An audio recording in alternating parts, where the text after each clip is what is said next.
Why is the MLS so complicated? It's a question I hear a lot in football manager communities, and to be honest, as an MLS season ticket holder myself that consumes games week in and week out, I don't blame a lot of people for having those opinions. But what if I told you it's not that complicated? Someone just needs to take the time to lay out the information in a way that doesn't look like it was written by a software developer. In this how-to series, my mission is simple: to make the MLS League a playable option for you in Football Manager now and the future.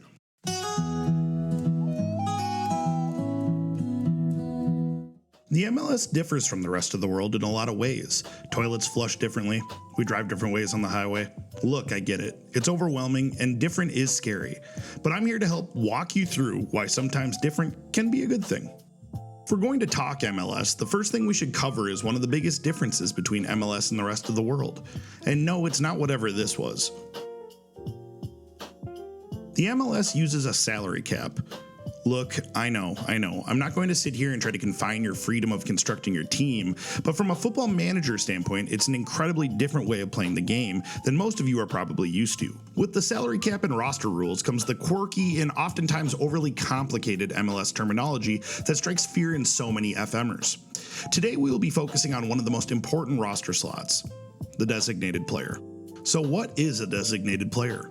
According to the MLS rulebook, the designated player rule allows clubs to acquire up to 3 players whose total compensation and acquisition costs exceed the maximum salary budget charge, with the club bearing financial responsibility for the amount of compensation above each player's salary budget charge. I'm hoping you are still awake after that description. What can we take away from that? Well, outside of the MLS rulebooks being written by a bunch of nerds, the one important takeaway from how the rule is written is the amount of players each team gets. Each MLS squad can buy up to 3 really good players who make a lot more money than everyone else. The salary cap charge will be a set amount when you offer a designated player a contract, with the club footing the bill for whatever excess charge exists. So players like Lionel Messi, Lorenzo Insigne, and Ricky Puig all fit under this category currently, with new players coming into the league to raise the floor consistently. Still want a little bit more of an explanation? Let's take Messi's contract, for example. As you can see here, his salary amount is far higher than the MLS salary cap rule would allow without that designated player rule existing. If this number actually applied, there is no way that any team under the current salary cap could afford him in the MLS. But if you look at how his contract hits the cap as a fixed amount due to the designated player rule, it allows teams flexibility to prioritize their key signings as they build their rosters, as the fixed rate allows teams to spend big on their key pieces. Seems simple enough, right? You still with me? Alright, I'm going to throw one more piece of info at you, and I trust that it won't freak you out. And I'll even give you some justification as to why the rule was created in the first place. So a designated player's age actually affects the cap hit also. Senior players over the age of 23 will be a bigger cap hit than that of an under 23 designated player. Why was it formatted this way?